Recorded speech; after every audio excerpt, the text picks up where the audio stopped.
Chapter 41. There are no dumb plans.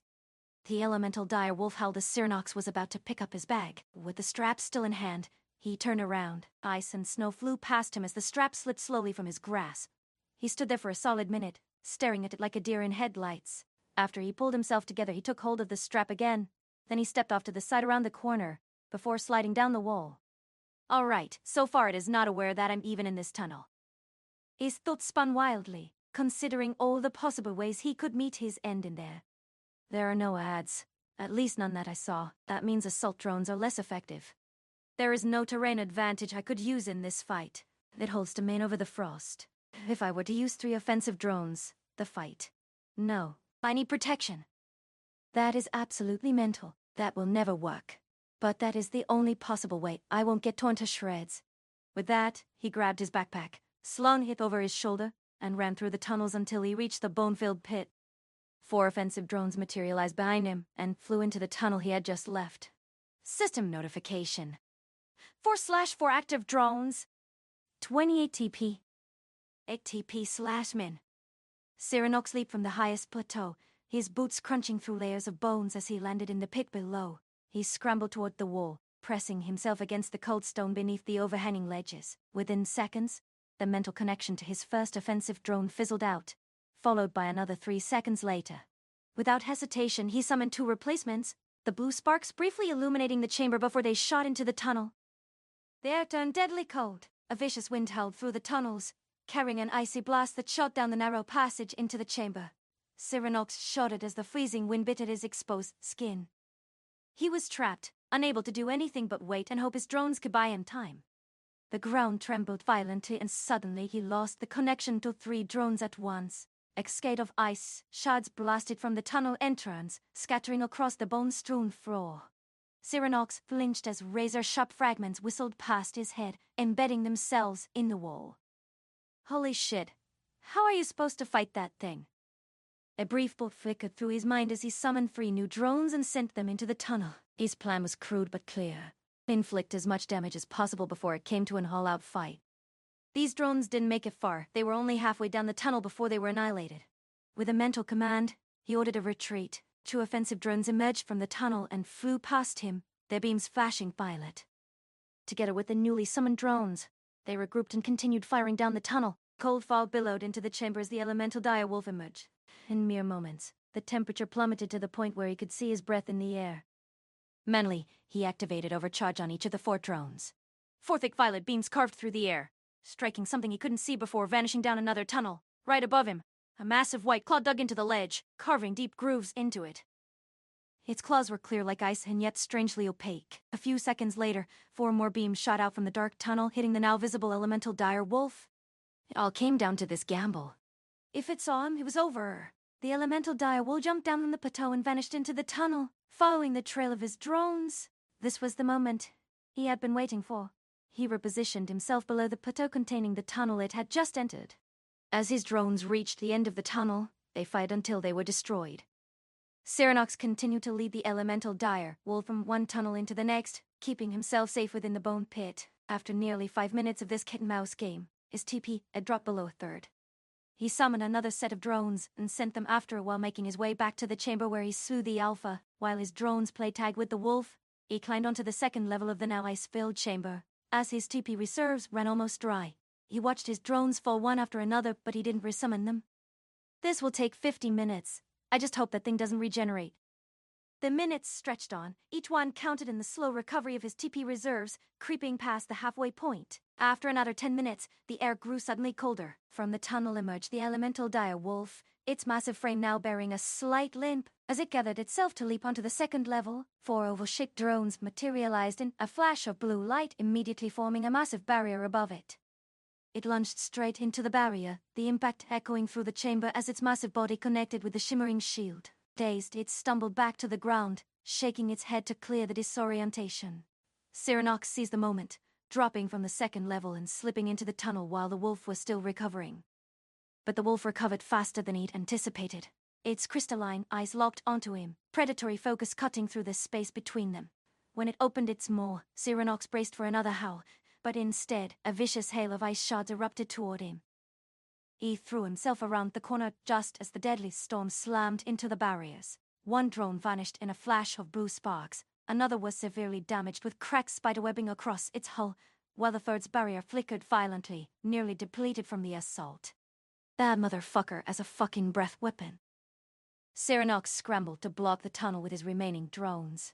As one barrier shattered, another materialized to replace it. He didn't even make it back to the bone pit before his defensive drones were shredded by another ice blast. In a single powerful leap, the elemental dire wolf crashed down into the bone pit below, where four offensive drones already waited for it. Positioned strategically near the ceiling at different points, 5 thick violet beams converged on the beast from all angles. Cyranox lowered his rifle slightly. Chapter 42. There is only the win. Bone splinters flew in all directions as the massive elemental dire wolf landed inside the bone pit. A dense fog enveloped almost its entire body, slowly sinking to the ground and obscuring the frost-covered floor. Wherever the fog touched, the ice thickened, crawling across bone fragments and stone alike, pressed against a wall, his rifle already pointing towards the center of the bone pit, its barrel glowing a violent violet color. There was no time to admire it. 5 thick violet beams shot out from all across the chamber. Cyranox and his 4 drones unleashed the beams they had charged, tearing into the wolf's flesh and leaving streaks of strange blue blood that coated its silver fur. He pushed off the ground and sprinted, bone shards flying behind him as the massive wolf spun around. Ice cores carved deep grooves into the wall where he had stood moments ago. Cyranox hip-fired his rifle, striking the wolf's chest and leaving nothing but burnt silver fur behind. But then the fog covered the entire bone pit, the ground a solid piece of ice instead of the loose chunks and splinters of bone. His boots dug into the frozen ground, the jagged edges of bone fragments buried beneath giving him precious traction. He almost lost balance as his foot slipped, catching himself on a few protruding bones at the last second. Just as planned! With the normal shots proving ineffective, he overcharged his 4 drones and continued his sprint. In a split second, he dismissed one of his offensive drones to summon the defensive one, its barrier flickering on just in time to absorb the blow of the massive paw.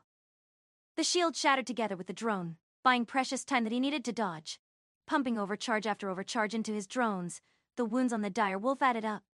It whipped its head toward him just as the fog started to flow inward instead of outward. Switching out one offensive for a defensive drone, there was not enough time to summon multiple. One had to do. After pumping an overcharge into it, its barrier grew more dense, just as a torrent of hail and ice blasted against it. The barrier cracked then broke midway through. Cyranox had already turned around and made himself smaller, protecting his head. Shards of ice dug into his back. Ice clung to him like a second skin, each shard digging deeper with every ragged breath he took. Hot blood ran down his frozen back, the contrasting sensations of searing pain and numbing cold creating a dizzying spiral of agony. Every wound was pure agony, but it was better than the alternative being paralyzed in this frozen hellhole, unable to move while the elemental dire wolf closed in for the kill. He gritted his teeth, the coppery taste of blood filling his mouth as he pushed himself up, his fingers slipping on the ice-covered bone fragments beneath him. The cold seeped into his bones, a relentless reminder that time was running out. With a trembling hand, Cyranox reached for the edge of the disc that materialized beside him. He barely managed to pull himself onto the traveled drone before it yanked him away from the bone pit, accelerating with brutal force. The drone shot into dizzying circles around the chamber, speed overwhelming the pain in his back. Cyranox squeezed his eyes shut against the blur of motion, grateful for the drone's unique property that only allowed intentional movements. Without it, the sheer G-forces would have torn him from its surface. Through his mental connection, he gathered what information he could from his drones. It was fragmented at best, just the number of active drones, their positions, and the persistent threat in the room. He couldn't pinpoint its exact location, only that it remained, and that knowledge had to be enough. This was not part of the plan at all. His vision blurred as the drone spun in dizzying circles, the chamber a kaleidoscope of frost and bone. Ice shards stung his back with every rotation, and his TP reserves drained faster than ever before. Lying flat against the travel drone, he squeezed his eyes shut, fighting against the vertigo that threatened to overwhelm him. For a split second, he forced his racing thoughts to slow, desperately searching for a sliver of hope in this frozen hell. With each shot his drones took, his TP lost a good chunk of its reserves. Can you all not focus the same spot? The unintended thought slipped out before he could stop it, and his drones responded instantly, swarming above the wolf-like vultures to a carcass. Their impulse emitters charged, the air crackling with building energy. Then they fired, not the scattered beams of before, but a single, devastatingly focused column of violet light. Even through his closed eyelids, the brilliant violet light burned through, followed by a sound that was a far cry from the normal soft buzzing hum, but an almost concussive roaring of unleashed power. But it wasn't the beam's blast that caught his attention, it was the whimper that followed.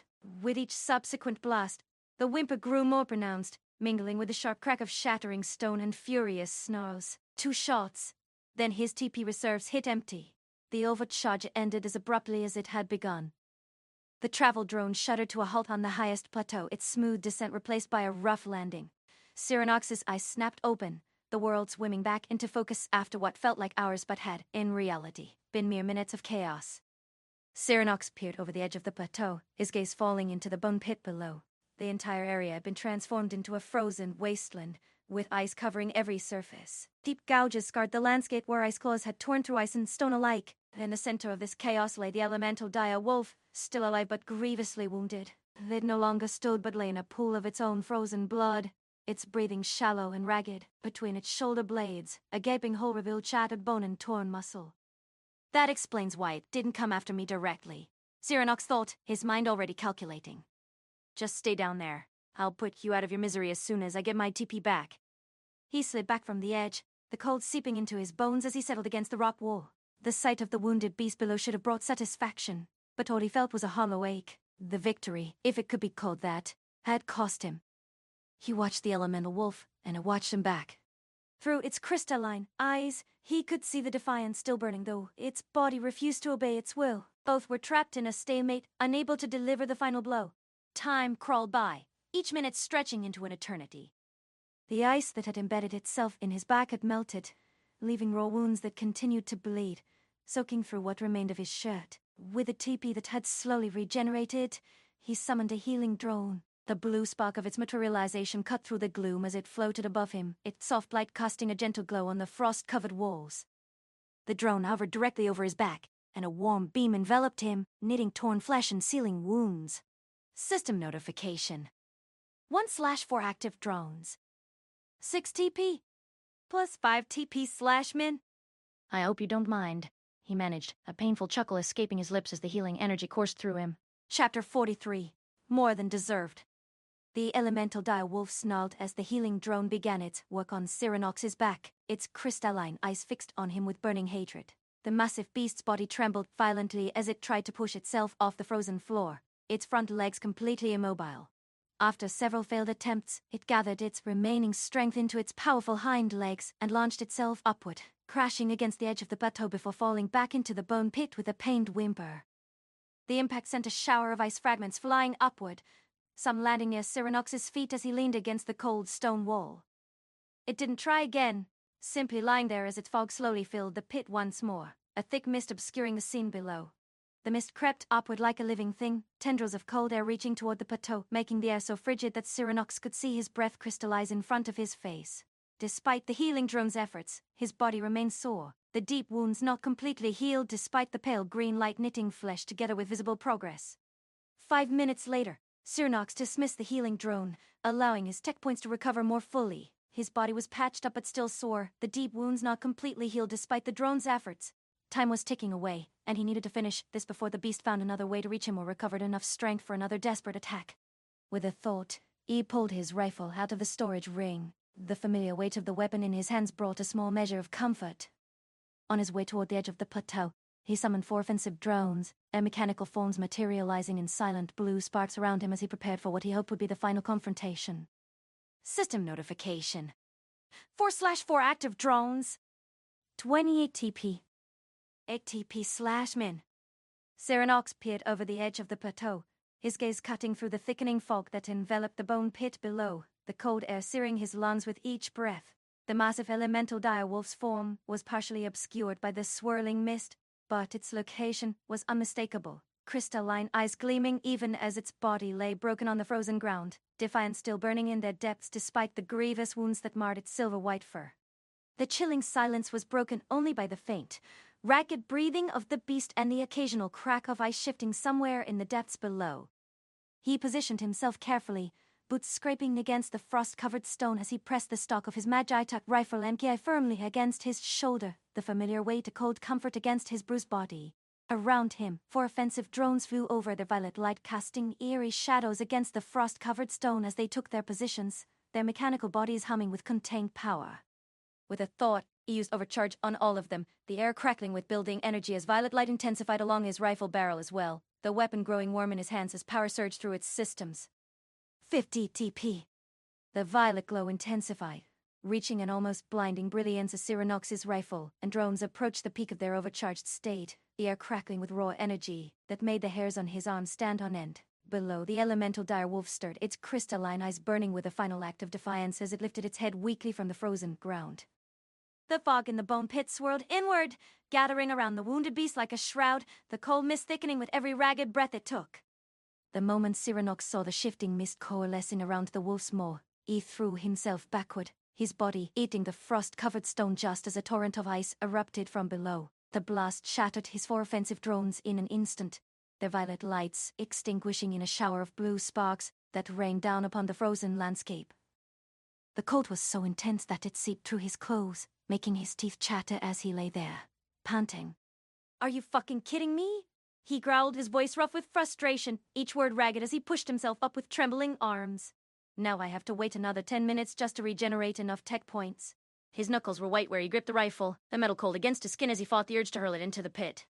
20 minutes crawled by in agonizing slowness, the only sounds his own ragged breathing and the faint whimper of the wounded beast below, a reminder that the fight was not yet over. Cyranox waited, letting his tech points regenerate to more than twice what it had been before, his gaze never leaving the shimmering fog that concealed his adversary.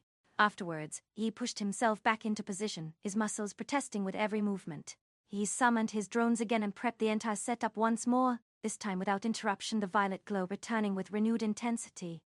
All 5 beams fused into one, a single column of concentrated violet energy that was even more violent than before, the air vibrating with power as it tore through the mist.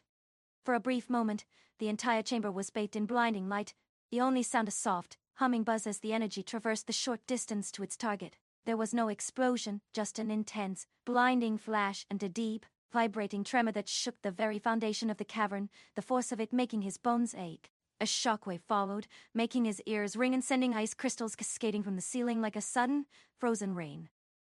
As the brilliant violet light faded and his vision gradually cleared from the blinding flash, he stared down in disbelief, the raw power of the attack still echoing in his bones.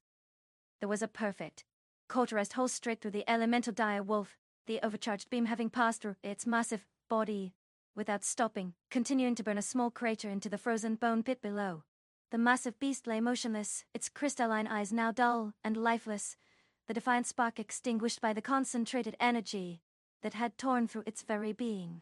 The scent of burned fur filled the frigid air, mixing with the metallic tang of blood that had frozen into grotesque sculptures around the corpse.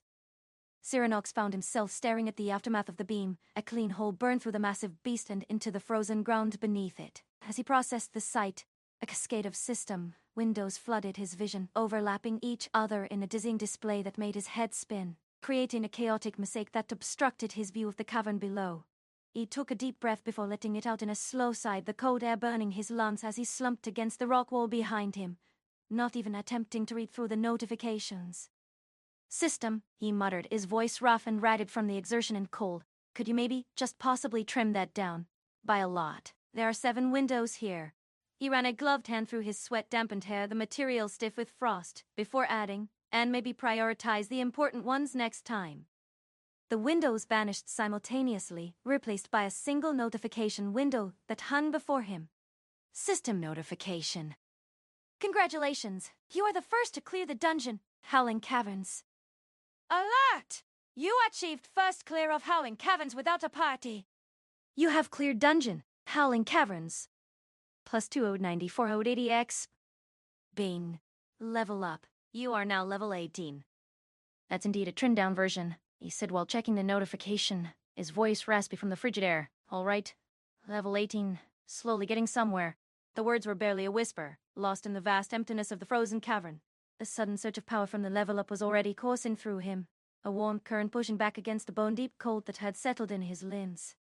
Slowly, he climbed down into the bone pit, carefully lowering himself so he wouldn't slip on the treacherous ice that coated the floor. The frozen fragments beneath his boots crunched with each careful step, the sound echoing unnaturally in the silence. After searching around the dead beast, its crystalline eyes now dull and lifeless, and finding no chest, he summoned a travel drone, its blue light briefly illuminating the carnage around him. He flew toward the end chamber, the drone's passage a smooth glide through the icy tunnels, a stark contrast to the brutal battle that had just taken place. There, he finally found it, a dark wooden chest with silver inlays that seemed to absorb the faint light of the chamber. Of course, it's all the way back there, he grumbled to himself as the drone carried him through the tunnels. The words barely. The lid groaned open, its protest echoing in the small space, revealing 4 items nestled within on a bed of dark velvet that seemed to drink the surrounding light. The first was immediately familiar. Another 8-sided lodestone, its multifaceted surface catching the minimal light and reflecting it in a dazzling array of tiny rainbows. Beside it lay a simple coin pouch, its leather worn smooth with age. Next to the pouch was what appeared to be a long, tailored coat, its material a strange hybrid of matte black fabric and interlocking metallic plates that matched the aesthetic of his gauntlet. The inner lining shimmered with the same faint blue energy that pulsed along the seams of his gauntlet. Finally, nestled in the corner were 3 E-grade skill stones, their surfaces smooth and cool to the touch. He reached into the chest, his fingers closing around the lodestone. The cool, smooth surface was a stark contrast to the lingering chill in his bones. A brief mental command sent it vanishing into his storage ring, disappearing with a faint shimmer. The coin pouch followed, its way to familiar comfort in his palm before disappearing with the same thought. As he picked up the coat, recognition hit him. It was unmistakably part of the experimental Magitech version Roman 7 set. The interlocking plates matched his gauntlet exactly, pulsing with the same faint blue energy along the seams. Instead of storing it away, he slung it over his shoulder, the metallic plates cool against his back, the weight of it a tangible reminder of his growing power. Finally, he scooped up the 3 E-grade skill stones, their surfaces smooth and cool against his skin, before sending them to join the other items. Item. Name. Magitech Enhanced Coat. Type. Armor Coat. Rarity. Epic. Level. 15. This coat is the 4th piece of the experimental Magitech version Roman 7 set. Designed for a dronemancer who operates on the front lines, it provides not only physical protection but also enhances the user's connection to their mechanical servants. Its creation was a deliberate step towards blurring the line between commander and construct. System notification.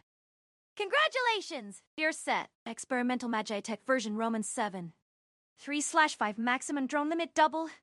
Wait, 3. Does it count the gun as part of the set? The question hung in his mind for a fleeting moment as he processed the implications. He clenched his jaw, the frustration building like a dam about to burst. What do you mean by doubled? I can't even manage 4. His voice echoed off the frozen walls, the sound raw with disbelief and anger that had been simmering beneath the surface since the battle's end.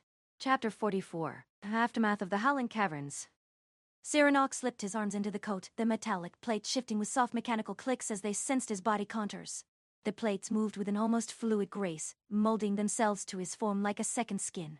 A moment later, the sensation transformed as the suit activated, the plates locking into place with a series of satisfying clinks. It fitted perfectly, as if tailored just for him, the weight distributed evenly across his shoulders and back. The faint blue energy along the seams pulsed gently, connecting with his gauntlet.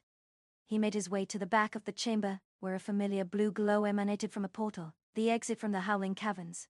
Soon after, he found himself standing on a small mountainside ledge, the air crisp and thin compared to the oppressive atmosphere of the dungeon. The sky was dark, a vast canvas of deep indigo dotted with countless stars, only a few wispy clouds drifting across like ethereal brushstrokes. His breath caught in his throat for a second as he took in the expanse of the star-filled sky, a sight so clear and brilliant it seemed almost unreal. Never had he seen the heavens without the light pollution of the city, where artificial glow had always diminished nature's grand display. The sight was breathtaking, and for a moment he simply stood there, a small figure in the vastness of the world around him, dwarfed by the sheer scale of the universe above and the wilderness below. The night air carried the scent of pine, a refreshing change from the blood and ice that had filled his senses for hours. Out of habit, his hand went to his shoulder, his fingers finding only the cool, plated fabric of the new coat where his backpack should have been. He froze, his mind racing back through the chaos of the battle, the frantic scramble for cover, the desperate evasion, the mad dash to safety. He could picture it vividly now, the pack lying abandoned in the tunnel, left behind in his haste to escape the elemental direwolf's final assault. The realization hit him. The tea he had been saving, the emergency rations, all gone. "Damn it all," he muttered, the words barely audible above the whisper of the mountain wind. "The tea, the supplies, The loss seemed trivial in the grand scheme of things, but after the ordeal he'd endured, the thought of returning empty-handed and without even a simple comfort like his sweet tea was frustrating beyond measure. He stood there for a long moment, staring back toward the dungeon entrance as if expecting his belongings to miraculously appear from the darkness. The night air grew colder, a biting wind picking up and chilling him through his new coat. Finally, he shook his head slowly, a wry, humorless smile touching his lips. It was the kind of absurd mistake that happened when you were too busy trying to stay alive to remember basic survival essentials. Forgot the damn backpack, he said to the empty mountainside. Well, I suppose I wanted to go home anyway. The statement was half rationalization, half resignation. The tower, his new guild headquarters, awaited. With that, a travel drone appeared before him in a flash of blue light, its familiar hum a comforting sound in the vast silence of the mountains. Without hesitation, he stepped onto its surface, and it shot off in the direction of the clearing, where his guild fortress stood like a sentinel against the night sky. System notification. 1/8 active drones. At the corner of his vision, a small notification window popped up, and he chuckled softly at the trimmed-down version of it. That's much better, he thought while flying through the cold night air, the wind whipping against his face as the travel drone carried him swiftly through the darkness. 20 minutes later, his boots touched the soft grass of the clearing, the impact barely making a sound. A faint scent of blood and fur lingered in the air, a grim reminder of the recent battle. Soft movement came from behind as he was on his way into the prefab house, his hand instinctively reaching for his rifle. In a fraction of a second, he summoned a defensive drone, its barrier forming behind him with a faint shimmer. His rifle raised and glowing faintly with violet energy. Just as something struck the barrier, the impact resonating with a dull thud. In one singular motion, he spun around and fired, the movement so fluid it was almost reflexive. The beam hit the target dead center, the impact staggering it backward as it smashed into the ground with a sickening thud. Through the fading light, he saw Iris, her eyes wide in shock, her mouth slightly agape. His heart hammered against his ribs, adrenaline surging through him as he stared at her, the reality of what he had just done sinking in. His rifle trembled in his hands, the violet glow along its barrel fading as he lowered it slowly, his mind reeling. With a thought, the defensive drone dissolved into a shower of blue sparks, leaving them alone in the dim light. For a long, tense moment, the clearing was silent except for the rustle of leaves in the breeze. Iris lay on the ground, a blackened hole in the center of her chest, her clothes smoldering slightly. The rifle vanished into his storage ring as 4 healing drones materialized above them both, their green light washing over her, sealing the wound and knitting burned flesh back together. I almost killed her, he thought, his breath catching in his throat as he watched the healing process. She didn't move for several seconds, her gaze locked on him with an unreadable expression. Then she pushed herself up, her movement slow and deliberate as she tested her newly healed skin, her fingers tracing the area where the wound had been. She stood a few meters away, her silver eyes fixed on him, a mixture of shock and something else he couldn't quite name. I did not anticipate that reaction, she said finally, her voice measured and calm despite the close call. I was merely attempting to greet you upon your return. Cyronox couldn't find the words, the lump in his throat making it impossible to speak. He had reacted on pure instinct, the memory of the Howling Caverns still fresh in his mind, the cold wind, the howling, the constant threat of ambush. It had all come flooding back the moment he heard movement behind him, his body moving before his mind could process. He looked at Iris and saw the trust in her eyes, a stark contrast to the fear he had just instilled. He started, the word catching in his throat like sandpaper. The Howling Caverns, they were intense. He took a deep, shuddering breath, forcing himself to meet her silver gaze, which seemed to pierce right through his excuses. I didn't realize it was you. The words sounded hollow even to his own ears, a pathetic attempt to explain the inexplicable. Iris took a step closer, her expression softening slightly as she processed his words, the anger he had expected never materializing. She reached out a hand, hesitated for a moment as if testing the air between them, then gently touched his arm, her fingers cool against his heated skin. I understand, she said softly, her voice carrying no accusation. The system alters more than just our bodies. It changes our minds, our instincts.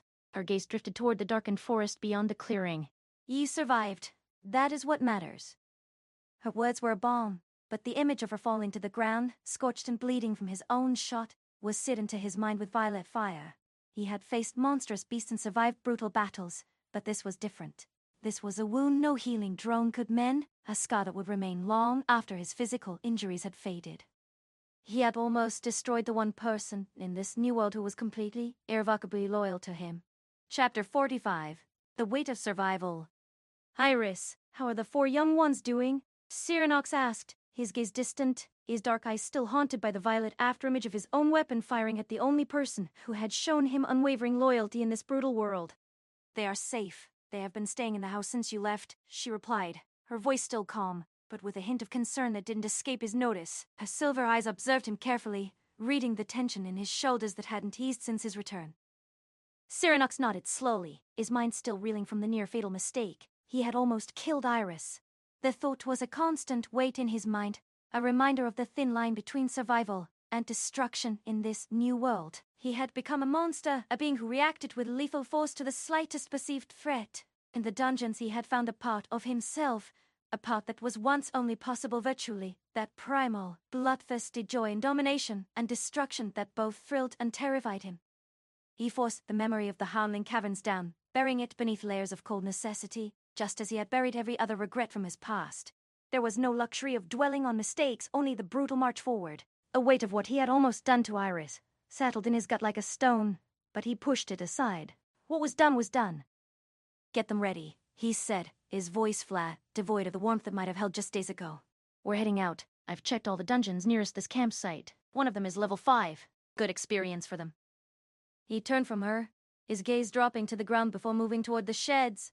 The wooden doors creaked as he pulled them open, revealing shelves stocked with preserved food and basic supplies. He filled his storage ring until the system notifications confirmed it was at half capacity, his mind calculating exact portions for the journey ahead. When he returned to the center of the clearing, the house doors swung open.